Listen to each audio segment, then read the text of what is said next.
चुका है।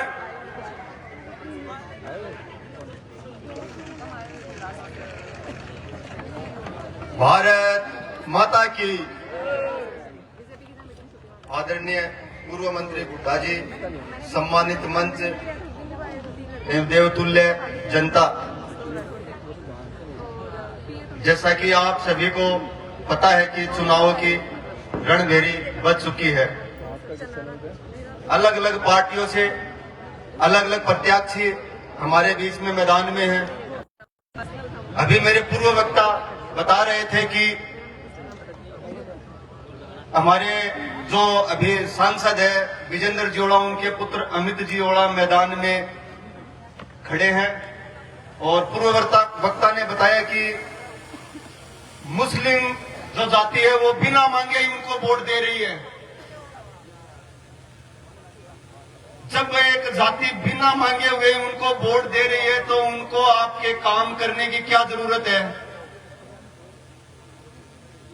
एक चेयरमैन का मकान तोड़ने के लिए, कॉम्प्लेक्स तोड़ने के लिए भाजपा के लोग आदेश कर देते हैं और बुलडोजर प्रशासन वहां बुलडोजर लेके पहुंच जाता है, तो वो नेता जिसे बिना मांगे आप लोग वोट दे रहे हैं वो फोन उठाना बंद कर देता है।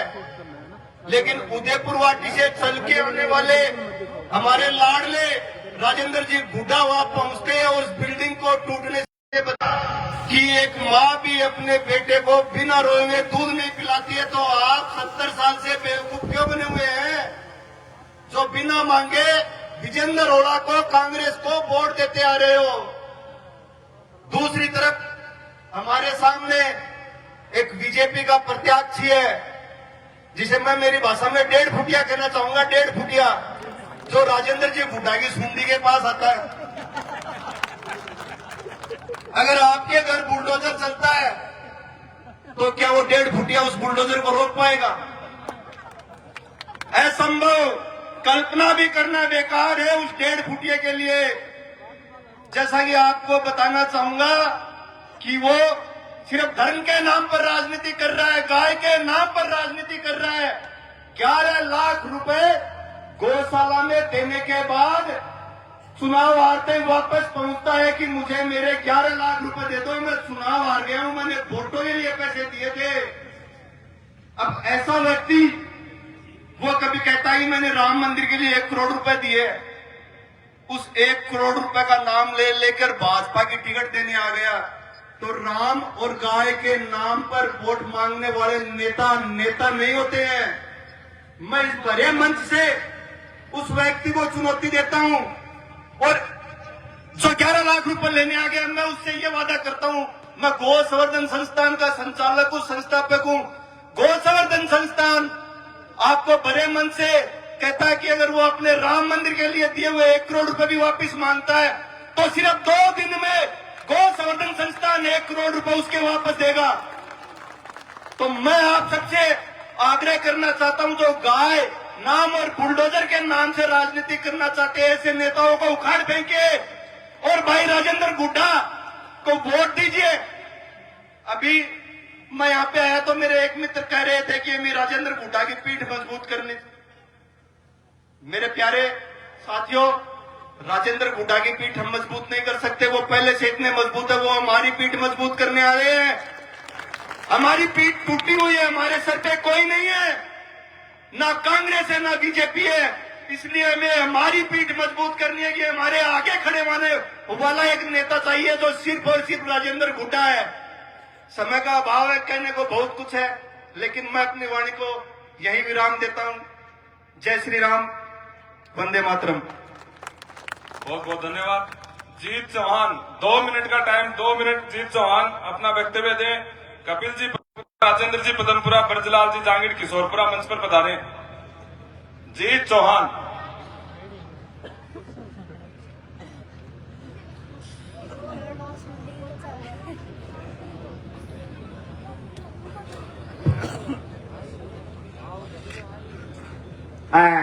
सर्वप्रथम मां भगवती को प्रणाम करता हूं मैं, और मंच पर सम्मानित सज्जन सभी को प्रणाम।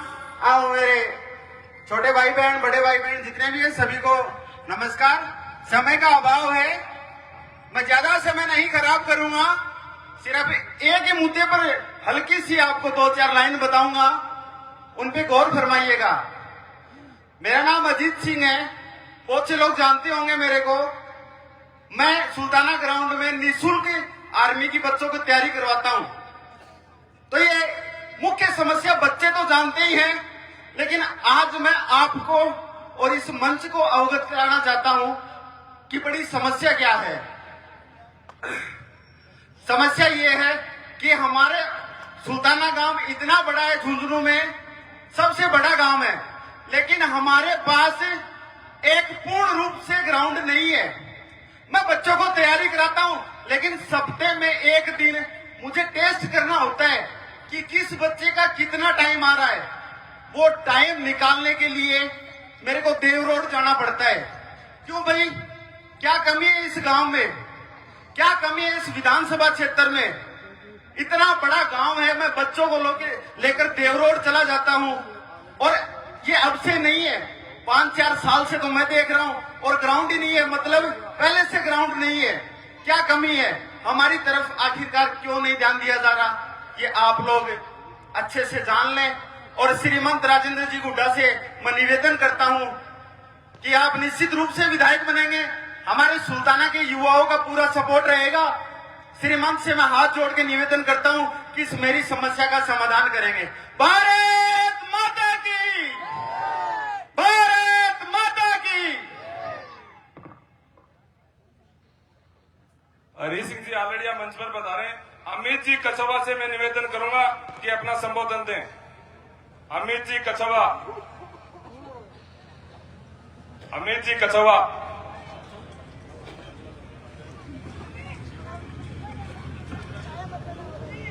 अब मैं निवेदन करूंगा इब्राहिम जी से, जो बहुत ही जोशीले रूप से संबोधन करते हैं और आपकी भावनाओं की कदर करते हुए आपको झकझोर कर और जिस तरह से वक्तव्य देंगे, आप उनकी हर शब्दों पर तालियां बजाएं। निवेदन है, आप जोश और होश के साथ इनका स्वागत करें। इब्राहिम जी।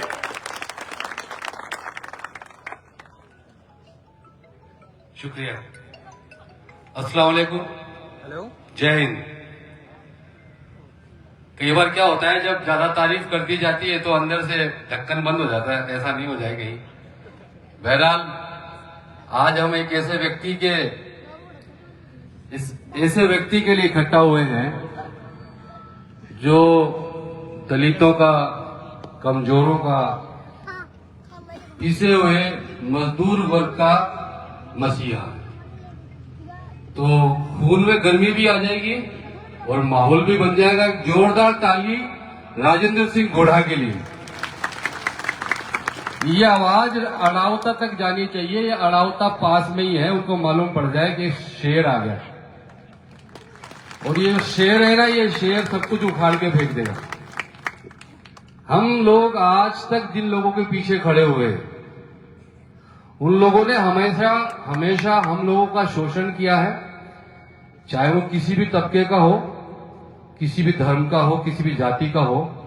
उन्होंने बिना किसी भेदभाव के, ये अच्छी बात है उनके अंदर कि उन्होंने बिना भेदभाव के सबको ठोका, पीटा, मारा और शोषण किया। और हम लोग जो है लगातार, अगर कोई भाजपा ही रहा है पुराने जमाने में तो वो भी, और कोई कांग्रेस ही रहा है वो भी, चुपचाप उस जुर्म को, उस अन्याय को सहता रहा। अब वक्त आ गया, अब समय आ गया है चीजों को बदलने का। वक्ता हमारे से पहले जो थे, उनमें से किसी एक ने कहा था कि हमारे पास कोई ऑप्शन नहीं था, हम क्या करें, हम किसके साथ जाएं, हम अपना वोट किसे दें। लेकिन आज हमारे पास जो ऑप्शन है, इससे बेहतर ऑप्शन, इससे अच्छा ऑप्शन आप लोगों के पास में जिंदगी में न कभी आया था और न कभी आएगा। और ये ऑप्शन अगर हम लोगों ने लौटा दिया तो ये हमारी बदकिस्मती होगी।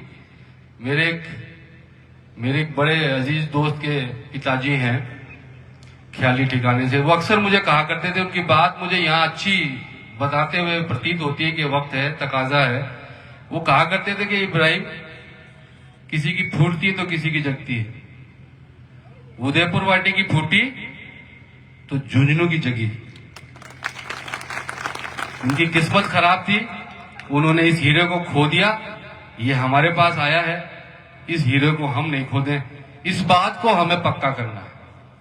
आज यहां से जो लोग आए हैं वो तमाम लोग जब अपनी जगहों पर जाएं, अपने घरों में जाएं, अपने गांव में जाएं, अपने मोहल्लों में जाएं, तो इस बात की जरूर चर्चा करें कि राजेंद्र सिंह गुढ़ा हमारे बीच में आए हैं और हम इन्हें वापस नहीं लौटने देंगे। ये आपकी और हमारी कोशिशें होनी चाहिए। खास तौर से मुस्लिम समाज से आता हूं, इसलिए मुस्लिम समाज की समस्याओं का ज्यादा ध्यान है और मुस्लिम समाज की समस्याओं पे ज्यादा कोशिश करता हूं कि वो ठीक हो। तो उन्हीं की कुछ चीजों को मैं आप लोगों के साथ में शेयर करना चाहूंगा और आपसे ये सवाल जरूर पूछूंगा कि इतना कुछ होने के बाद भी आप लोग चुप क्यों? क्या आपके जिले का सबसे बड़ा कांग्रेसी तैयब चेयरमैन जब उसके कॉम्प्लेक्स के ऊपर बुलडोजर चलता है, चलने की स्थिति पैदा हो जाती है, और जब वो उन लोगों को फोन करते हैं और जब वो उन लोगों का फोन नहीं उठाते और जब वो जगह खाली रहती है और उस खाली जगह को भरने के लिए राजेंद्र सिंह गुढ़ा वहां पहुंचता है और वो कॉम्प्लेक्स भी सही सलामत है और उस तैयब चेयरमैन की जो इज्जत मिट्टी में मिलती वो भी आज सही सलामत है और उसकी वजह है राजेंद्र सिंह गुढ़ा। आप लोगों को गुस्सा आना चाहिए था, नहीं आया।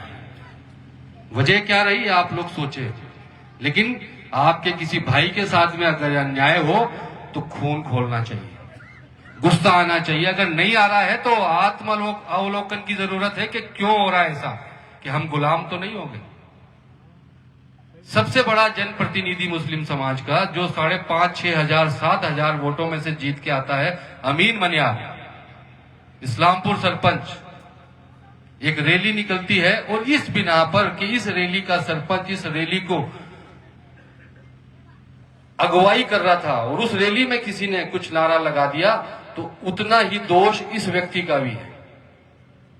मसला क्या था? चुनाव नजदीक है, चुनाव नजदीक होते हैं तो बीजेपी एक कार्ड खेलती है दोनों को भिड़ाने का। उनका था कि इस मामले को इस तरीके से तोल दिया जाए ताकि एक हिंदू मुसलमान का मामला बन सके, और उनकी पूरी कोशिश थी ये तनाव पैदा हो, क्योंकि ये तनाव चुनाव में मदद करता है। और वहां पर राजेंद्र सिंह गुढ़ा खड़ा होता है और अमीन मनियार भी उतना ही नजदीक है ब्रिजेंद्र ओला के जितना नजदीक तैयब चेयरमैन था। वहां पर किसको खड़ा होना चाहिए था? किसे खड़ा होना चाहिए था वहां पर? ब्रिजेंद्र ओला को खड़ा होना चाहिए। नहीं खड़े हुए, वो जगह खाली थी, राजेंद्र गुढ़ा खड़े हो गए।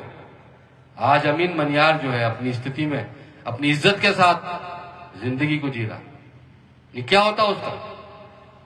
झुंझुनू के अंदर एक बहुत सी घटनाएं ऐसी हैं जिन घटनाओं में इस व्यक्ति ने ये सोचे बगैर कि मुझे इसका फायदा होगा या इसका मुझे नुकसान होगा, सिर्फ इस बात को महसूस किया कि इस व्यक्ति के साथ में अन्याय हो रहा है और इस अन्याय के खिलाफ मुझे खड़ा हो। यही खासियत जो है इस व्यक्ति की, इसे तमाम राजनीतिज्ञों से अलग करती है। जब गलत होता है तो यह व्यक्ति अशोक गहलोत के सामने खड़े होने से नहीं डरता। यह खासियत इस व्यक्ति को बाकी लोगों से अलग करती है। जब यह फिक्र नहीं करता, इसको इस बात का फिक्र नहीं होता कि मेरी बीवी का क्या होगा, मेरे बच्चे का क्या होगा, मेरे परिवार का क्या होगा, और यह अन्याय के खिलाफ और सीना तान के खड़ा हो जाता है। इसलिए मैं इस आदमी का फैन हूं और मैं आपको यकीन दिलाता हूं इस व्यक्ति के लिए ज्यादा चीजें मैटर नहीं करती। अगर दलित समाज के मकान टूटते हैं उदावास के अंदर, उदावास के एक एरिया पे, वो समस्या सिर्फ उदावास की नहीं है, वहां से एक शुरुआत की गई थी चुनाव से पहले ताकि वोटों को खींचा जा सके अपनी तरफ। वो समस्या हर गांव की है, वो वहां से शुरुआत हुई। अगर उस बीमारी को वही खत्म नहीं किया जाता तो आपके घरों तक भी पहुंचती। उस मामले को राजेंद्र सिंह गुढ़ा ने शॉर्ट आउट किया। एक रैली आपने सुनी होगी, ऊंट गाड़ा रैली। ऐसा एग्जाम्पल झुंझुनू की कलेक्ट्रेट ने कभी महसूस नहीं किया, कभी नहीं देखा। वो नजरा और वो दलित समाज के लोग आज बड़ी इज्जत के साथ अपने मकानों में, अपने घरों में रह रहे हैं। लोग कहते हैं कि एक जाति के खिलाफ जो है अपनी बात रखते हैं। पिछले दिनों एक किंडाली गांव के अंदर उसी जाति विशेष की एक बच्ची को कोई ले गए, उन्हीं जाति के लोग, लेकिन मामला था मजबूत का और कमजोर का। मजबूत कमजोर की बच्ची को ले गए, कोई सुनने वाला नहीं था। उन्होंने अपने सारे नेता टटोल लिए, बीजेपी के क्या और कांग्रेस के क्या, और जब उनको आखिर में न्याय नहीं मिला तो वो राजेंद्र सिंह घोड़ा के पास आए, और वो बच्ची आज अपने घर में है सकुशल। इस व्यक्ति को कोई फर्क नहीं पड़ता कौन है, क्या है, कितने लोगों के साथ में आए। आप लोगों का जो एक्सपीरियंस है वो ये है कि आप जब कोई काम लेके अपने नेता के पास जाते हो तो 20 आदमी इकट्ठे करके ले जाते हो कि नेताजी 20 हुक्म में राज्य को नहीं होगा, ये है कि नहीं? और 20 को ले जाने के बाद में भी आपको मुंह पर कहते हो वो को नहीं आयो, वो एक नाम ले देंगे कि वो को नहीं आयो, अब बिन लाओ अगली बार। तो ये जो परंपरा है, हम लोगों ने जो परंपरा सेट कर दी, ये बदलनी चाहिए, नहीं बदलनी चाहिए? या आप लोग अपने आप को इसमें कंफर्टेबल महसूस करते हो कि नहीं ये ठीक है व्यवस्था? या आप ये चाहते हो कि मेरे मोबाइल में राजेंद्र सिंह घोड़ा का नंबर हो और मैं सीधे राजेंद्र सिंह घोड़ा को फोन करूं? मुझे मीडिएटर नहीं चाहिए, मुझे दलाल नहीं चाहिए, मुझे एजेंट नहीं चाहिए, मैं सीधे राजेंद्र घोड़ा से बात करना चाहता हूं, और जब मैं राजेंद्र घोड़ा को फोन करूं तो रेस्पॉन्स आए। या आप ये चाहते हैं? सेकंड ऑप्शन बेटर है मेरे ख्याल से, कि आपके मोबाइल के अंदर राजेंद्र सिंह घोड़ा का नंबर हो और आप सीधे बात करें। ये खासियत है इस आदमी की। ये आपसे कभी नहीं कहेंगे कि तू 1 आया है, 2 आए हो या 10 आए हो। आप बस इतना कह देना मेरी ये परेशानी है और मैं आपके पास में आया हूं, आपका काम होगा। तो ये चीजें, जो कमियां, जो गलतियां, जो गंदगी हम लोगों ने पैदा कर दी इस राजनीति के अंदर, और वजह यही रही कि अच्छे लोग राजनीति से दूर हो गए और बुरे लोगों ने उस जगह को भर दिया। अब अच्छे लोगों को आगे आना पड़ेगा, आप लोगों को आना पड़ेगा। आप लोगों ने ध्यान दिया होगा उस दिन, जिस दिन हम लोगों ने अपना नॉमिनेशन फाइल किया, जिस दिन हमने नॉमिनेशन फाइल किया उस दिन राजेंद्र भामू के साथ में राजस्थान स्टेट का सीएम था, राजस्थान स्टेट का सीएम था। उसके साथ में कई मंत्री थे, एमएलए थे, ताकतवर लोग, पुलिस खड़ी थी उनके खिदमत में। फिर अमित ओला जी आए फार्म भरने के लिए, झुंझुनू का सांसद साथ में था, झुंझुनू जिले के, झुंझुनू लोकसभा के 6-7 जितने भी कांग्रेस के एमएलए हैं वो थे, झुंझुनू शहर के पार्षद थे, चेयरमैन थी, ताकतवर लोग, मजबूत लोग। और राजेंद्र सिंह घोड़ा गया तो उसके साथ में थे आम लोग, आप लोग। ये लड़ाई मजबूत लोगों के और आप आम लोगों के बीच की लड़ाई है। इसको हमें समझना पड़ेगा कि वो मजबूत लोग जो आज तक आप लोगों पे शासन करते आए हैं वही रहेंगे या आप लोग रहेंगे, या आप लोगों को 13 तारीख को तय करना पड़ेगा।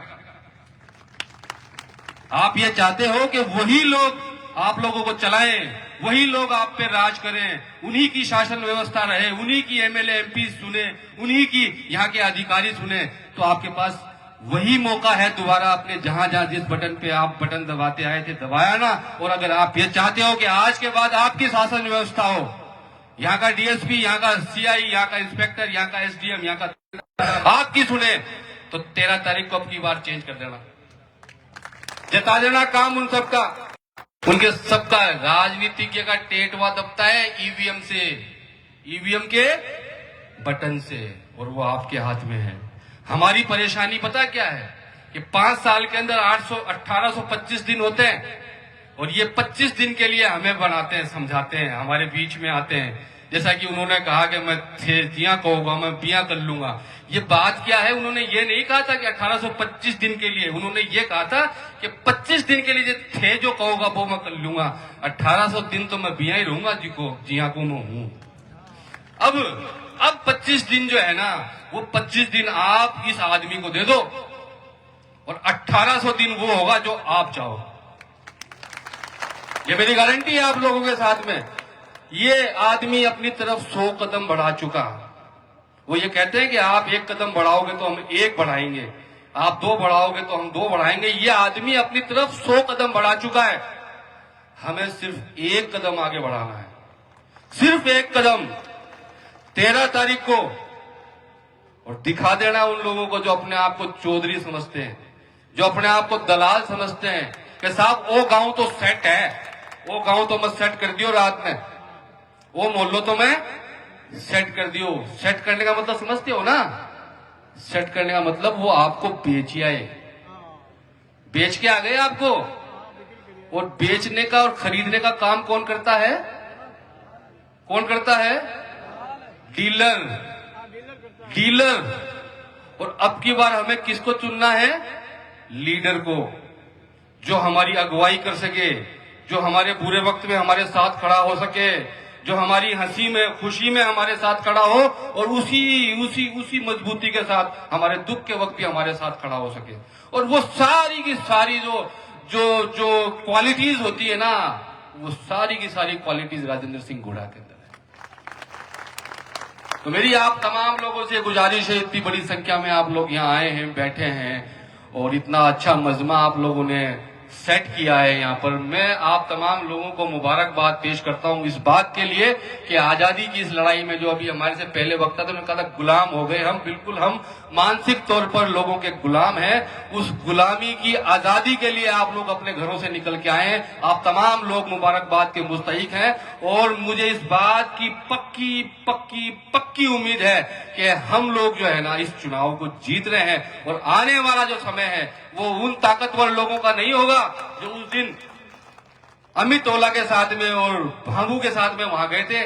वो आने वाला समय आप आम लोगों का होगा। इस उम्मीद के साथ मैं अपनी बात को यही खत्म करता हूं। बुजुर्गवार जो यहाँ बैठे हैं, दोनों धर्म और संप्रदाय के, उनसे खास तौर से मेरी इल्तिजा है कि मेहनत तो ये जवान पार्टी जो खड़ी है कर लेगी। आप लोग अपने ईश्वर से, अपने अल्लाह से दुआ करें इस मर्द मुजाहिद के लिए कि अल्लाह पाक इसको हमारे बीच में इसी तरीके से दायम और कायम रखे। बहुत बहुत शुक्रिया। बहुत बहुत धन्यवाद इब्राहिम जी। जिस शख्सियत के नाम से सरकारें कांपती हैं, प्रशासन के हाथ पैर फूल जाते हैं, गरीब शोषित और पीड़ित की रक्षा करते हैं, मैं उनसे निवेदन करता हूं कि राजेंद्र सिंह जी गुड्डा संबोधन दें।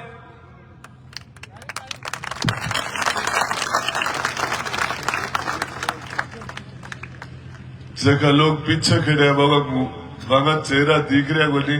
अब बीच में खाली जगह है, चुना जाओ ना थोड़ी बीच सड़क के, तो लाइट में मंगा चेहरा दिखवा लग जाए। अब जब मुंडो नहीं दिखेगा तो बात क्या होगी? आप लोग थोड़े सड़क की खाली जगह थोड़े आगे इधर बीच में कर लो, इसको कर लो। तो लोग थोड़े पीछे, थोड़े इधर आ जाए। जब तक चेहरा ही नहीं दिखेगा तो बात क्या होगी? मंच पर मेरे हिसाब से सम्मानित मंच इब्राहिम खान जी हमारे झुंझुनू से पधारे, सलीम जी जिंद्रान हमारे नवलगढ़ से पधारे, और बाकी सारे के सारे सम्मानित। आप मीडिया के बंधु थोड़ा सा साइड हो सकते हैं क्या? तो थोड़े आप पीछे हो जाओ। देखो जी कुर्सियों वाले थोड़े पीछे हो जाओ यार, जिनकी चेयर है ना आप थोड़ी पीछे कर लो थोड़ी सी। ठीक है, ठीक है। आप सारे लोग सुल्ताना के वाल्मीकि समाज से लेकर ब्राह्मण समाज तक के मेरे सभी पिता तुल्य बुजुर्गों, नौजवान साथियों, मां जगदम्बा के समान माता और बहनों, मोतियों से महंगे हमारे प्यारे बच्चे, और इसके साथ साथ जो किठाना से, झांझों से, गिडाना से, हमारे आसपास के गांवों से, कोई चलाने से आया है, कोई बुखाना से है, कोई किशोरपुरा से है, कोई कामसर से है, कोई पदमपुरा से है। तो ये सारे के सारे लोग आप इतनी बड़ी तादाद के अंदर, मेरी जानकारी के हिसाब से सुल्ताना में शायद ऐसा जलसा, ऐसा मजमा शायद मेरे हिसाब से अशोक जी सोनी कह रहे हमारे इब्राहिम जी, ये सारे गुलाब जी सब कह रहे हैं कि इतना बड़ा मजमा ये सुल्ताना में पहली बार है। शायद अमित ओला जी तो हमारे स्टेज पर जितने लोग बैठे हैं उतनी बड़ी मीटिंग में कर लेंगे तो मैं सोचूंगा ठीक ठाक हो गया उनका। हमारे परवीन जी स्वामी, गुड्डू जी पारिक साहब झुंझुनू से पधारे और सम्मानित मंच से जो हमारे बड़े बुजुर्ग सीनियर सिटीजन जिनको बैठने में दिक्कत थी वो बैठे हैं, जो नीचे बैठ सकते थे वो बैठे हैं। सभी लोग आज जो यहाँ चला के आए हैं, राजेंद्र गुड्डा सबका स्वागत करता है, सबका आभार करता है, सबका आप सब लोगों ने जो मेहनत करके यहाँ अपने भाई को एक ताकत देने के लिए, हौसला बढ़ाने के लिए। इब्राहिम जी ने कहा था कि एक तरफ राजस्थान के मुख्यमंत्री, पूरी सरकारें हैं, दिल्ली की सरकारें हैं, एक तरफ बड़े बड़े नेता है, एक तरफ ये आम आवाम और जनता है। और ये जनता, मैं आपको एक चीज बताना चाह रहा हूं, थे ओला ने 70 साल से वोट देता देता दाफिया को लेके, थक्या को लेके थे। इतना साल से वोट गिर रहे हो तो वोट गिरता थक्या को लेके अभी तक। आपने 8 बार वोट विजेंद्र जी ओला को दिया, 8 बार। एक बार आपने उनकी धर्मपत्नी राजबाला जी को वोट दिया, 13 बार आपने शीशराम जी ओला को वोट दिया। पीढ़ियां चलेगी, उन्होंने वापस क्या दिया है वो मैं पूछना चाहता हूं। आपको याद करना, आप लोगों ने उनको आज ताकत दी है, उन लोगों ने आपको कमजोरी दी है। आप लोगों ने उनको आसमान पर पहुंचाया, उन्होंने आपको जमीन पर गिराया है। मैं पूछना चाह रहा हूं, ये सुल्ताना जो कस्बा है, सुल्ताना के मेरे सभी आसपास के गांवों के सभी मेरे भाइयों, क्या इस कस्बा के साथ न्याय हुआ है? इस कस्बा में गवर्नमेंट कॉलेज नहीं होनी चाहिए थी क्या? लड़कियों की यहाँ सरकारी कॉलेज नहीं हो सकती थी? जो हमारा एक भाई नौजवान कह रहा था हमें 2 बच्चों को ग्राउंड ले जाने के लिए दूसरे गांव में जाना पड़ता है, शर्म की बात है। क्या एक अच्छा स्टेडियम नहीं हो सकता था? क्या इस शहर के अंदर गंदे पानी की बारिश के अंदर जो नरक बना रखा है, जहन्नुम बना रखा है, उससे शहर के लोगों को मुक्ति नहीं मिलनी चाहिए थी? जिस तरीके से शहर के बीच के अंदर जो हालात है, उसको देख के यहाँ के नेताओं को डूब के मर जाना चाहिए, डूब के मर जाना चाहिए। मैं पूछना चाह रहा हूं, जिस जगह दर्द अंगुली रखो वहीं दर्द है। 70 साल में जिनको ताकत दी, एक नाम बता दे मेहरबानी करके। कोई मुसलमान हो, चाहे शुडल कास्ट हो, मेघवाल हो, वाल्मीकि हो, रेगर समाज हो, कुमार हो, खाती हो, नाई हो, दर्जी हो, रेबारी हो, मीणा हो, एक जाति के एक व्यक्ति का जीवन उन्होंने यदि बदलना, ऊंचा उठाने का काम किया हो तो मेहरबानी करके उसका नाम बताना। ये मोर सिंह सोलाना अरबपति बन गया, राज के सपोर्ट से बन गया। बाढ़ का साथ धूप बढ़ा है, बाढ़ के सहारे से धूप बढ़ जाती है। यहां तो जो धूप बढ़ी वह ठाडा की बढ़ी है, गरीबों की धूप तो ही जखीमी खोती। मैं पूछना चाह रहा हूं, 36 कौम से ताकत लेके आप सिर्फ एक कौम को ताकत देते हो। आपने किस तरह का सिस्टम खड़ा कर दिया?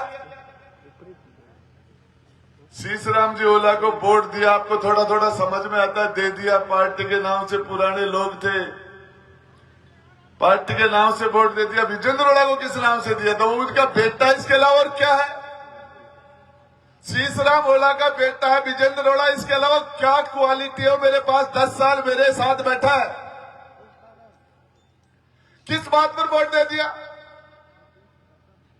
हद तो तब हो गई जो अमित ओला आ रहा है, आ गया।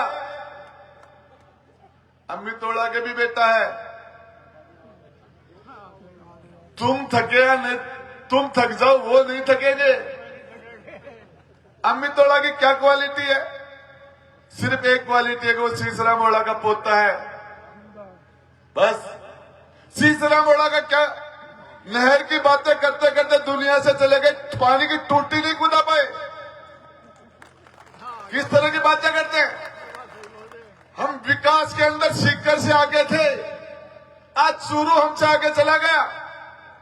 ये वो झुंझुनू जिला है, आजादी की लड़ाई के अंदर, देश की आजादी की लड़ाई के अंदर हमारे भामाशाहों ने, शेखावाटी के भामाशाहों ने, झुंझुनू के उद्योगपतियों ने, सेठ साहूकारों ने आजादी की लड़ाई में सबसे बड़ा आर्थिक सहयोग हमारे शेखावाटी के भामाशाहों ने किया। बिरला ने, पीरामल ने, हमारे पोदार ने, हमारे सेठों ने, और इसीलिए उनका धन्यवाद करने के लिए राष्ट्रपिता महात्मा गांधी आए थे। आजादी से पहले ये वो झुंझुनू जिला है, और इस देश की हिफाजत के लिए सबसे ज्यादा कुर्बानी देने का काम हमारे सपूतों ने किया। हमारे कितनी माताओं ने अपने लाल कुर्बान कर दिए, कितने बहनों के सुहाग उजड़ गए इस देश की हिफाजत करते हुए। और वो झुंझुनू जिला विकास के अंदर राजस्थान में सबसे बैकवर्ड, आखिरी पायदान पर लाके छोड़ दिया इन्होंने। पूछना चाह रहा हूं, यहां मेरे उदयपुर वाटी के कुछ साथी आए हुए हैं। मैंने उदयपुर वाटी में 3 सरकारी कॉलेज ठोक दी, 3। झुंझुनू में बताना आप 3 सरकारी कॉलेज। जिला हेडक्वार्टर होने से, जहां जिला हेडक्वार्टर है वहां सरकारी कॉलेज होगा, गर्ल्स भी होगा, बॉय हो, नियम के अंदर बन गए। 16-16 करोड़ रुपए के स्टेडियम ठोक दिया हमने। गुड्डा गांव था जिसको हमने शहर बना दिया, झुंझुनू शहर था जिसको उन्होंने गांव बना दिया। सुल्ताना क्या बात करते हो? हमने उप तहसील बनाई, तहसील बनाए, नगर पालिकाएं बनाए, रिंग रोड बनाए, एक्शन ऑफिस बनाए। इतने बोरिंग होती है, लोगों से गिने नहीं जाते। एक दिन के अंदर 50 नहीं, 60 70 घर में शादी में जाता हूं एक दिन में। ऐसा कोई घर नहीं है जिसकी घर की दहलीज पर राजेंद्र गुड्डा ने 10 पांव नहीं रखा हो। जनता की खिदमत के लिए ये लोग हुकूमत करते हैं, हम लोग खिदमत करते हैं। ये लोग राज करते हैं, हम लोग सेवा करते हैं। हम गरीब को गणेश मान के। मैं पूछना चाह रहा हूं विशेषकर मेरे मुसलमान भाइयों से, अरे खोरा मोहल्ले के अंदर एक याकूब नाम के लड़के का मर्डर हुआ। ये सच बात है कि वो मर्डर करने वाले विजेंद्र जी के सहजातीय बंधु थे, उन्हीं के समाज के लोग थे। लेकिन जो भी हुआ, एक सिक्कर के हॉस्पिटल के अंदर बीमार आदमी जिसकी मौत हो गई,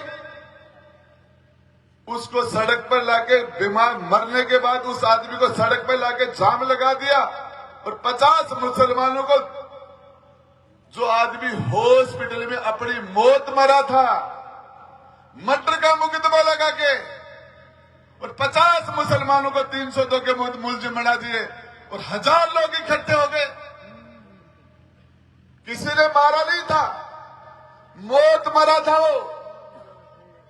और उसमें बीजेपी और कांग्रेस नेता बैठकर मुसलमान 50 को, विजेंद्र ओड़ा को क्या फर्क पड़ता है? ये मुसलमान कोशिश कर रहा था कि हमारे, अरे ये आदमी हॉस्पिटल में बीमार होकर मरा है, हमारे आदमी का कत्ल हुआ है, हमारा आदमी कत्ल हुआ, उसमें कार्रवाई नहीं हो रही है। और बीमार जिसकी दोनों किडनियां खराब थी, उसमें हमारे लोगों को जेल में ठोका जा रहा है। विजेंद्र ओड़ा बात नहीं करता, फोन नहीं उठाता, क्योंकि मुसलमान नाराज नहीं हो सकता, जाट नाराज हो जाएगा, इसलिए विजेंद्र ओड़ा चुप रहता है। अरे मंडावा की एक बच्ची हॉस्पिटल में इलाज कराने के लिए गई थी, और उस ईद बानू का किडनी गुर्दा निकाल लिया डॉक्टर ने, और वो बच्ची अल्लाह की प्यारी हो गई, उसके छोटे छोटे बच्चे यतीम हो गए। विजेंद्र ओड़ा रीटा चौधरी नहीं बोलते। क्यों? जाट नाराज हो जाएगा, मुसलमान नाराज नहीं हो सकता, नहीं हो सकता।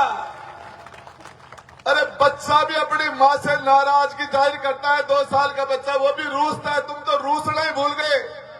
तुमसे तो 1 साल का 2 साल का बच्चा भी अच्छा जो कहता है अपनी नाराजगी अपनी मां से करता है। तुम तो नाराजगी नहीं करते।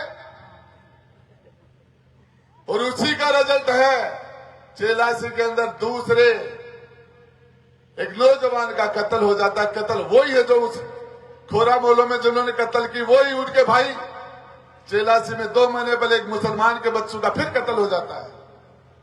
उस मर्डर को भी खा जाते हैं। उसमें कार्रवाई नहीं हुई, कातिल आजाद घूम रहे हैं।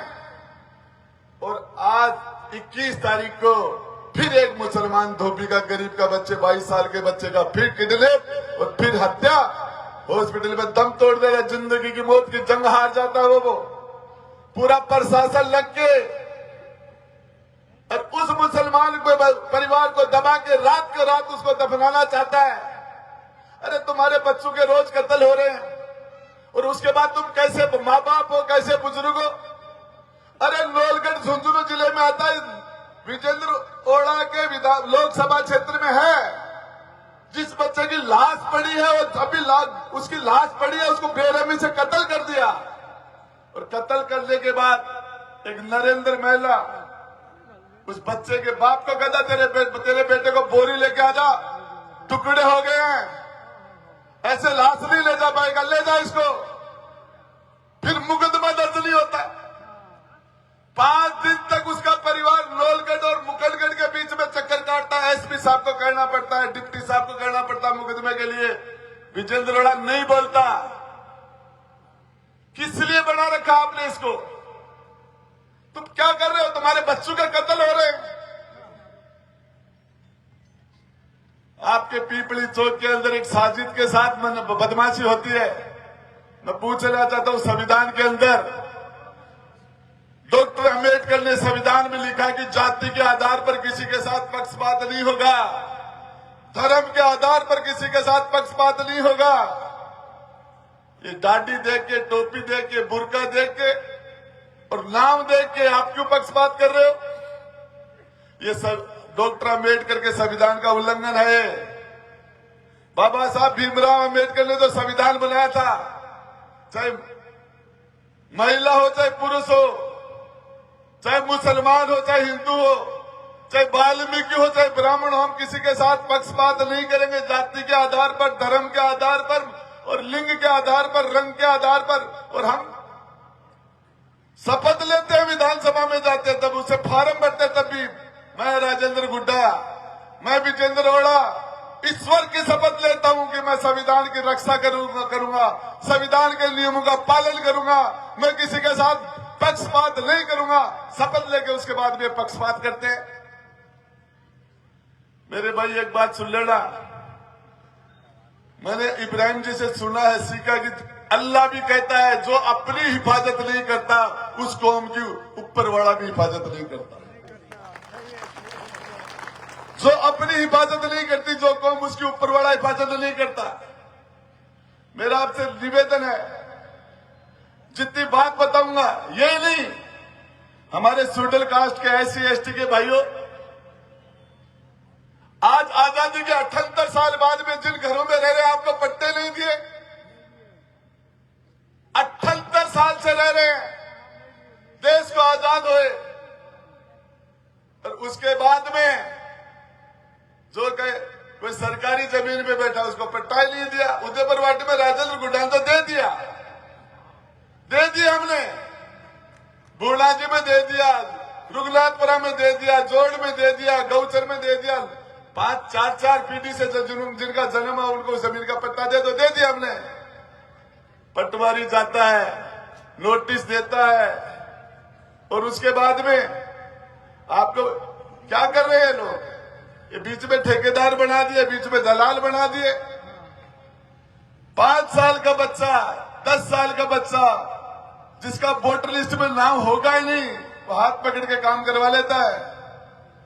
हाथ अभी आपको जैसे ही इब्राहिम जी ने कहा कि किसी की फुटी किसी की जगी, तो यहाँ के उदयपुर वाटी के मैं देख रहा था वो एक हरी डायमंड बोलता हूँ गुजरू का भैया मुझे दिख रहा था, उसने लंबा सांस लिया। इब्राहिम जी की बात सुनते उसने लंबा सांस लिया। अरे मेरे नौजवान दोस्तों, आप ये ताकत झुंझुनू की तकदीर लिखने का फैसला अब आपके हाथ में 13 तारीख को। ये आने वाले 4 साल के लिए झुंझुनू की तकदीर आप इस ओड़ा परिवार को दोगे। बामू की जो आप बात कर रहे हो, बामू जी तो बाप अपनी बात क्लियर कर चुके। मैं रुपया गया खातर कौन दिया भाई, मैं तो वोटा खातर दिया ही। आग लोग गया खातर रुपया दे दो, गौशाला खातर रुपया दे दो, छोड़े दे दो। अरे वो तो पैसे के दम पर वोट खरीद रहा है। ये अपराध है। चुनाव आयोग इस मामले में पर्सन ज्ञान ले, इसका चुनाव निरस्त करे, इसका वायु वॉइस टेस्ट करे और इसको जेल में डाले। ये वोट खरीद रहा है, ये सीधा सीधा चुनाव आचार संहिता का उल्लंघन है। ये जमीन खरीद रहा, वोट खरीद रहा, वोट खरीदना अपराध है। अरे इस आदमी का चुनाव ही नहीं लड़ सकता, बोली लगा रहा सरेआम। मैं आपको पूछना चाह रहा हूं, चौथी बार दिल्ली के अंदर हिंदुस्तान में बीजेपी की सरकार है। तीसरी बार अटल जी की, एक बार अटल जी की सरकार है, तीसरी बार मोदी की। बीजेपी की सरकार चौथी बार है। और राजस्थान में बीजेपी की सरकार 5वीं बार है। 5वीं बार। एक बार भैरू सिंह जी जनता पार्टी के थे, बीजेपी के नहीं थे। 5वीं बार सरकार बीजेपी की है। आपकी 5 सरकारें यहां बन गई, 4 सरकारें आपकी दिल्ली में बन गई। और भाजपा के लोगों, आप रोजगार के नाम पर वोट मांगो, आप शिक्षा के नाम पर वोट मांगो, स्वास्थ्य के नाम पर वोट मांगो, लोगों के डेवलपमेंट विकास के नाम पर वोट मांगो, लोगों की भलाई के नाम से वोट मांगो। आज भी शर्म नहीं आती हो? आप हिंदू मुसलमान के नाम से वोट मांगते हो, मंदिर मस्जिद के नाम से वोट मांगते हो, हिंदुस्तान पाकिस्तान के नाम से वोट मांगते हो। इसका मतलब तुमने कुछ किया ही नहीं, कुछ नहीं किया। जब वोट मांगना है तो काम के नाम से मांगिए। धर्म के नाम से वोट मांग रहे हैं, हिंदू मुसलमान मंदिर मस्जिद, ये वोट मांगने का अधिकार नहीं है। तुम्हें सरकारें बनाई है, अरबों खरबों रुपए का बजट पास होता है। मैं आपको बताना चाह रहा हूं, सुल्ताना की पाक जमीन पर, पावन धरा पर आप लोगों को, विजेंद्र जी मेरे साथ 10 साल रहे हैं, मंत्री के रूप में हम साथ काम किया है। कभी बजट पेश होता है सरकार का, करोड़ नहीं, 10 करोड़ नहीं, 100 करोड़ नहीं, 1000 करोड़ नहीं, लाख करोड़ नहीं, 2 लाख करोड़ से ज्यादा का बजट पेश होता है। और एक गाड़ी पिकअप अनाज 100 करोड़ रुपए में एक गाड़ी भर जाए, 2 लाख करोड़ में 2000 गाड़ी भरे। अत्तो बड़ो कुड्डो रुपया को 1 साल में लग गए। विजेंद्र जी तो भी कुडान छेड़े को बापड़ो कद्दे भी हाथ ही खोल गए भी बोलो। अरे बोलो बिना काम ही वोट बढ़ रहे हैं। मैं पूछना चाह रहा हूं आपको, ये जो वोट की ताकत है, ये एक जाति में नहीं जानी चाहिए, एक परिवार में नहीं रहनी चाहिए। ये वाल्मीकि समाज से लेकर ब्राह्मण समाज तक 36 कौम और सभी धर्मों के गरीब लोगों में पहुंचनी चाहिए। राजेंद्र गुड्डा, हमारे पास 2 रास्ते हैं, हम लोगों की दुआ ले या बद्दुआ। मैंने गरीब और मजलूम की दुआ ली है, मैंने कभी किसी की बद्दुआ नहीं ली। विजेंद्र बड़ा नेता है, एमपी बना, एमएलए बना, मंत्री बना, शीश राम जी का बेटा होने से बड़ा, कांग्रेस पार्टी से बड़ा, इनका समाज बड़ा है, जाति से बड़ा। राजेंद्र गुड्डा मंत्री बना 2 बार, जाति से मंत्री नहीं बना, पार्टी से नहीं बना। पर मेरे पिता तो कभी पंच नहीं रहे, परिवार से नहीं बना। लोगों की खिदमत करके, लोगों की सेवा करके, लोगों का दिल जीत के, लोगों को दोस्त बना के राजेंद्र गुड्डा नेता बना है। इस राजनीति को बदलने के लिए आया हूं। ये राजनीति हुकूमत की नहीं, खिदमत की होनी चाहिए। इसके अंदर किसी के साथ पक्षपात नहीं होना चाहिए। ये कलेक्टर और एसपी ये डीएसपी एसडीएम जनता के नौकर है, मालिक नहीं है। मालिक तो ये जनता है, जो आवाम है, जो आप बैठे हो जनता माँ बाप है। जनता तो बापड़ी होगी, लेबड़ा साहब होगा, देबड़ा बापड़ा। अरे देबड़ा तो बापड़ा, लेबड़ा साहब। साहब का न तो शक्ल न अक्ल न फिजिकल न क्यों करे न बोले साहब। अरे क्यों बढ़ा दिया ने? क्वालिटी देखिए यार, काम देखिए। मैं बताना चाह रहा हूं क्या होता है समाज, क्या होती है जाति। महाराजा गंगा सिंह बीकानेर के राजा ने अपने बेटे राजकुमार विजय सिंह को मौत की सजा दे दी थी। लोगों ने कहा राजा तुम्हारा बेटा है ये राजकुमार, बेटे को क्यों मार रहे हो? बोले इंसाफ को जिंदा रखना इसलिए मारना पड़ेगा, राजकुमार को मारना पड़ेगा। इंसाफ जिंदा रखा और उसी बेटे के नाम से पीबीएम हॉस्पिटल बनाया। और उस हॉस्पिटल के अंदर जिस दिन राजा ने हॉस्पिटल की नींव लगाई, महाराजा गंगा सिंह की आंखों से आंसू चल रहे थे। मंत्री ने कहा राजन, कल जब आपके बेटे को गोली से शूट किया जा रहा था आपकी आंखों में आंसू नहीं थे, आज आपके आंसू आप क्यों रो रहे हो? कल मैं राजा था, आज मैं बाप हूं। तलवार से राज बनाते थे, न्याय करते थे। मैं पूछना चाहता हूं ओड़ा परिवार से, इस मुसलमान ने जान दे दी थी, सब कुर्बानी दे दी तुम्हारे लिए। कितनी बार तुम्हें दिल्ली का, हिंदुस्तान का 4 बार कैबिनेट मंत्री बने आप, राजस्थान में मंत्री बने, एमपी बने, एमएलए बने, तुम्हारे बेटे को बनाया, तुम्हारे बेटे की बहू को बनाया। ये एक बार तो इस भरूट को भी बेचारे को टिकट दे देते, इस भरूट को। अरे जिसको तुमने भरूट बना के छोड़ दिया, आपको लग रहा होगा कि भी इन्होंने आपके साथ को कमजोर क्यों किया है। ये भूल नहीं है, मुसलमानों की संख्या और जाटों की संख्या झुंझुनू विधानसभा में बराबर है। और यदि मुसलमान को ताकत दे देंगे तो उनको एमएलए एमपी नहीं बनाएंगे, खुद बनने लग जाएंगे। इसलिए जानबूझ के उनको कमजोर रखा गया है। इसलिए जानबूझ के दलित को, गरीब को रखा गया है। मैं पूछना चाह रहा हूं आप सब लोगों से, जिस घर के अंदर एक गरीब आदमी 50 साल, 60 साल, 70 साल से रह रहा है, दुनिया में सबसे सुरक्षित जगह उसके लिए उसका घर है, उसका भी वो मालिक नहीं, उसका पट्टा नहीं है। ये आपने पाप नहीं किया, अपराध नहीं किया आपने। मैं आपको बताना चाह रहा हूं, चाहे मुझे 24 घंटे में 20 घंटे जगना पड़े, 18 घंटे नहीं 24 घंटा जगना पड़े, इस राजनीति को बदलने के लिए, एक छत्र जो एक जाति का एक छत्र होगा उसको खत्म करने के लिए, वाल्मीकि समाज से लेकर ब्राह्मण समाज, सभी धर्मों के लोगों को राज का हक मिले, इस राज में सबकी भागीदारी हो,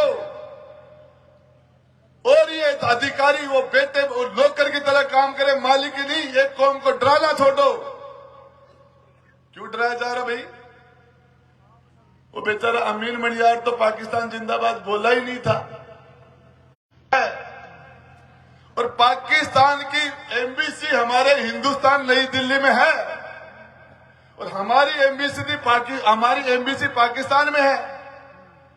15 अगस्त को ही पाकिस्तान के अंदर हिंदुस्तान का झंडारोहण होता है, राष्ट्रगान गाया जाता है और हिंदुस्तान जिंदाबाद के नारे लगते हैं पाकिस्तान के अंदर। और 14 अगस्त को दिल्ली के अंदर पाकिस्तान जिंदाबाद के नारे लगते हैं। किस कानून में कि पाकिस्तान जिंदाबाद नहीं बोल सकते? कौन से संविधान में कि पाकिस्तान आप जिंदाबाद नहीं बोल सकते? हिंदुस्तान भी जिंदाबाद है, पाकिस्तान भी जिंदाबाद है, हमारा पड़ोसी मुल्क है, कहां दिक्कत आ गई? अरे बेवकूफो, मूर्खों के सरदारों, मुझे एक पुलिस के बड़े अफसर ने फोन किया, गुडा आप मुसलमानों का डर निकाल रहे हो। अरे मुसलमान क्यों डरना चाहिए? मुसलमान क्यों डरना चाहिए? क्या पाकिस्तान जिंदाबाद बोलना गलत है? क्या गलत है? अरे तो फिर वो गद्दर पिक्चर के अंदर सनी देओल पाकिस्तान जिंदाबाद कैसे बोलता है? उसको सेंसर बोर्ड ने अलाउ कैसे कर दिया? अरे सेंसर बोर्ड ने उस पाकिस्तान जिंदाबाद को अलाउ कैसे कर दिया?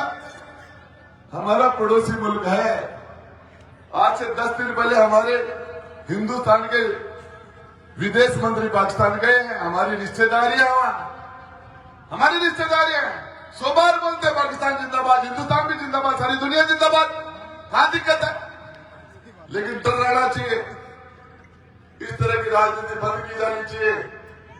और मैं आपको बताना चाह रहा हूं, हमारे लिए हमारे बाप दादाओं ने आज से 1947 के अंदर इस राजस्थान की सरजमीन पर एक भी मुसलमान के कांटा नहीं कटने दिया था। हमारे बाप दादाओं ने एक भी मुसलमान के।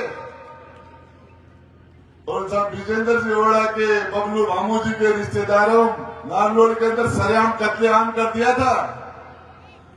पूछ लेना अपने बुजुर्गों से, हमने एक बच्चे के कांटा नहीं कटने दिया। ये हमारे पूर्वजों का कमिटमेंट है। महाराणा प्रताप का सेनापति हल्दी घाटी की लड़ाई में हाकिम का सूरी मुसलमान था। अकबर का सेनापति राजा मान सिंह था। ये हमारी परंपराएं हैं, ये हमारे सिस्टम रहे हैं। मेरा आपसे निवेदन है, अखिलेश के भाई से, दलित भाइयों से, सर्व समाज के लोगों से, हम जातिवाद की बात नहीं करते। मुझे जाट समाज के 10 से 15 हजार वोट मुझे मिलते हैं। हर बार कोई भी व्यक्ति मेरे पास आ जाए, मैं आंख बीच के उसे काम करता हूं। कभी मेरे घर से मैंने किसी आदमी को निराश नहीं लौटाया। चाहे यदि रात को कितनी भी सर्दी पड़ गई तो मैंने 2 कंबल छोड़ के उठ लिया, लेकिन मेरा दरवाजा बंद नहीं किया था। मेरे घर कोई भी आया, मैंने उसके आगे बढ़ के मदद की। दुश्मनी भी आया, मैंने उसकी मदद की। ये हमारे संस्कार है। मैं आपको वादा करता हूं, इस सुल्ताना शहर की फिजा बदल देंगे हम। गुड्डा को जाके देख लेना, गुड़ा को जाके देख लेना, फिजा बदल देंगे। लोग देखेंगे वही सुल्ताना, हम झुंझुनू को बदल देंगे। आज आजादी के 70 साल 80 साल बाद में रेल के फाटक बंद हो जाते हैं, जाम लग जाता है, एक्सीडेंट और हार्ट के पेशेंट वहीं दम तोड़ देते हैं। पुलिया नहीं बना पाए। नवलगढ़ रोड पर 8 साल 10 साल से पिलर बढ़ के खड़े, सड़क नहीं डाला हमने। झुंझुनू से बगड़ के बीच में साल में कम से कम 100 माताओं की गौ गुजर जाती है। 100 से ज्यादा बच्चों की मौत हो जाती है एक्सीडेंट में। हम उसको 4 लेन नहीं बना पाए रोड को, भले एक स्पॉट हो रहा हो। साल में 500 से ज्यादा लोगों की मृत्यु हो रही है वहां। क्या कर रहे हैं लड़का? अरे मैं पूछू, जखिया आंटी में सीर नहीं बात, चढ़ती फुटर चाहे उतरती फुटर भाड़ो का ज्ञान है तो पूछ लो कर क्या रहे हो? अरे बात करते हैं कांग्रेस की 2 बार सरकार राजेंद्र गुड्डा ने बनाई है। 2 बार। एक एमएलए का वोट 2.5 से 3 लाख वोट से बता, मैंने 6 एमएलए दिए हैं। 2 बार सरकार बनाई कांग्रेस की मैंने। और आपके सामने करो, मेरे परिवार के लोग हो, आप मेरे घर के लोगों के बीच में करो, मुझे 60 करोड़ रुपए का ऑफर था। मैंने 60 करोड़ रुपए के ठोकर मार के और इस सरकार को बचाने का काम किया। विजेंद्र ओड़ा सरकार को गिराने वालों में था। विजेंद्र ओड़ा कहां था? 19 एमएलए लेकर दिल्ली बैठा था। भाजपा की सरकार में तो 3 विधायक वापिस आ गए।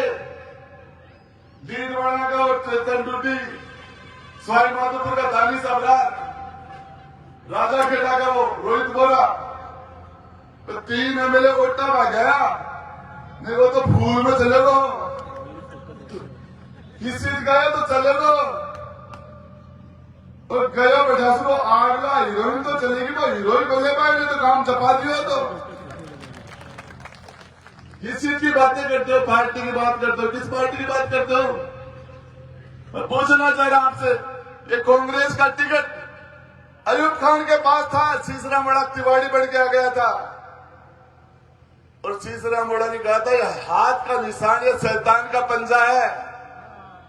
जब अयूब खान के हाथ में कांग्रेस का हाथ था तब तो शैतान का पंजा, और उसके बाद में खुद कांग्रेस की टिकट लेके आए तो बोले पैगंबर और नबी का हाथ है। क्या बात कर, कमाल का आदमी है। अरे एक कोई फौजी हो जो कोई आपका अफसर का गलो छुट्टी मांगवा गयो, बोले मेरी घराड़ी बीमार होगी और सीओ साहब मैंने छुट्टी दे दो। मैं बोले 12 बैठ, मतलब 5 मिनट में बुलाऊंगा। 5 मिनट में बुलाए, बोले तेरी घराड़ी से मेरी मोबाइल से बात होगी, बात ठीक होगी। बोले रे मेरा ब्याह भी कोने हो, तू बात किसो कर ली, झूठ तो मैं भी बोले तू तो मेरा बाप है। अब ओढ़ा जाएगी झूठ, शीशराम ओढ़ा जाएगा झूठो विजेंद्र। अरे पैगंबर ने कहा कि मेरा हुनमती 1000 कमी हो सकते हैं मेरे उम्मत में। वो डरपोक हो सकता है, वो कंजूस हो सकता है, वो 1000 चीजें हो सकती है कमी, लेकिन वो झूठा और धोखेबाज नहीं हो सकता।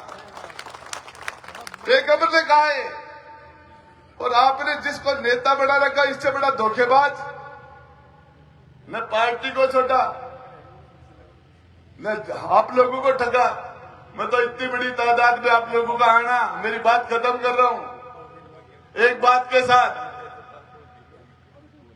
जंगल के अंदर कोई शेरनी शिकार कर रही थी और शिकार करते टाइम में शेरनी खुद शिकार हो गई।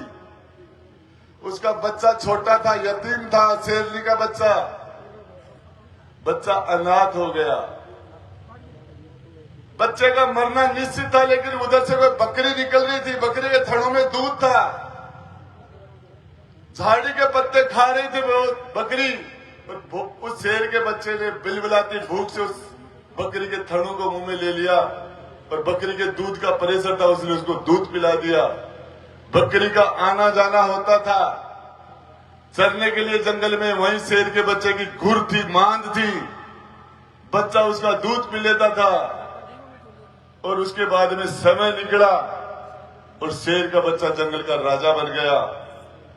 राजा बनने के बाद उसने शेर के सारे जानवरों की मीटिंग बुलाई और मीटिंग के अंदर हाथी को कहा, ये बड़े बड़े ऊपर के पेड़ है, नीचे के पेड़ सूख गए पत्ते, इस बकरी को अपने ऊपर खड़ी करके पीपल और बड़े बड़े बरगद के पेड़ है, ऊंचे पेड़ है, वो चरा के रोज लाएगा। हाथी नीचे खड़े है, पीपल के ऊपर बकरी खड़ी है और बकरी पीपल की कूपड़ खा रही है। उधर से बगुला निकला, बगुले ने पूछा ये हाथी से क्या माजरा? बोले एहसान। बोले क्या? बोले एहसान। बगुले के दिमाग में एहसान की बात फिट हो गई। सरोवर के पास गया, वहां एक चूहा जिंदगी और पानी, ठंडे पानी में जिंदगी और मौत के बीच में जूझ रहा था और उस बगुले ने उस चूहे को बाहर निकाला, उसकी जिंदगी बचाई। ज्यादा सर्दी से कपकपा रहा था तो पंख में दबा के उसको गर्मी दी, चूहे का ब्लड सर्कुलेशन ठीक हुआ, जिंदगी बची। जैसे चूहा ठीक हुआ और उसने बगुले का पंख काट दिया। पंख कटते ही बगुला जाके हाथी से पूछ रहा, बोले यही एहसान है क्या तेरा? बोले रे साले, किसी चूहे पर किया होगा, किसी शेर पर करता, गलत जगह एहसान कर दिया आपने। एक बार राजेंद्र गुड्डा पे करके देखना, एक वोट का एहसान पूरी जिंदगी नहीं उतरता आदमी से। इन लोगों के एहसान का ढांचा दिमाग में नहीं है। आपसे कहना चाह रहा हूं, दीपावली कल धनतेरस है, उसके एक दिन बाद में दीपावली आ जाएगी। सारे लोगों का दीपावली की तो एडवांस शुभकामना देता ही देता हूं, लेकिन उसके बाद में आपके पास 5 या 7 दिन बचेंगे। 11 तारीख को आप प्रचार बंद हो जाएगा, 13 तारीख को वोट पड़ जाएगा। मैं आपको बता रहा हूं 23 तारीख को वोट रिजल्ट आ जाएगा। इस सुल्ताना की धरती पर खड़ा होकर मेरे सभी बड़े और छोटे भाइयों से, मां जगदम्बा के समान बहनों से, अभी सभी को आपसे वादा करता हूं, किसी की मां ने दूध पिलाया तो 23 तारीख के बाद में किसी के साथ नाइंसाफी करके बता देना। किसी के साथ नाइंसाफी करके बता देना, किसी के साथ बदमाशी करके बता देना। नौकरी करना सिखा दूंगा इसको, इन लोगों को। जनता की खिदमत करेंगे। राजस्थान की धरती पर किसी भी गरीब के साथ, किसी मजलूम के साथ नाइंसाफी होगी तो आपकी दी हुई ताकत से उस नाइंसाफी जिसके साथ होगी उसकी मदद करने में लगा दूंगा। राजस्थान की विधानसभा में खड़ा होके सरकार के सामने और जहां कहीं भी किसी के साथ गलत होगा सरकार से ईंट बजाने का काम करूंगा। लड़ने के लिए आया हूं, संघर्ष करने के लिए आया हूं और लोगों की मदद करने के लिए आया हूं। मत सताओ गरीब को, वो रोतेगा। पता चल गया भगवान को तो जड़ से खोदेगा। कबीरा हाय गरीब की कदे न निष्फल जाए, मरे बैल की चांद से लो बसब हो जाए। मैं उस घर में दीपक जलाने चला हूं जिसमें सदियों से अंधेरा है। सबसे कमजोर आदमी की सबसे ज्यादा मदद की जाएगी। हम फिजा बदल देंगे, यहाँ की राजनीति को बदल देंगे, लेकिन इसके लिए आपको 13 तारीख तक पूरी ताकत लगानी पड़ेगी। आप सब लोगों का आना, मुझे ताकत देना। धन्यवाद। जय हिंद, जय भारत।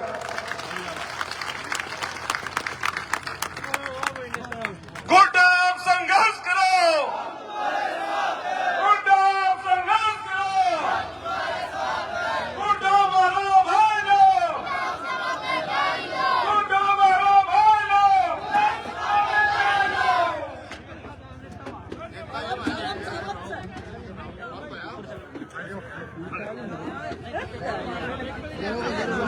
धन्यवाद।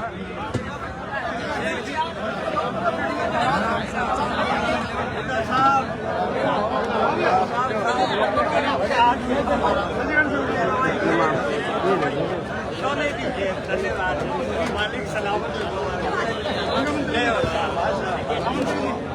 यार एक इलेक्शन कितना आया काल को क्या समझदार तो क्या हेलो, हुड्डा तुम संघर्ष करो, हुड्डा तुम संघर्ष करो। देखो मंत्री जी ने बहुत ही शानदार भाषण दिया है, बहुत ही उन्होंने वास्तविक में जो सही बात है वो बताई है। इसलिए ऐसा जुझारू लीडर पूरे राजस्थान में बहुत ही कम देखने को मिलते हैं और मैं अपने सभी भाइयों से ये निवेदन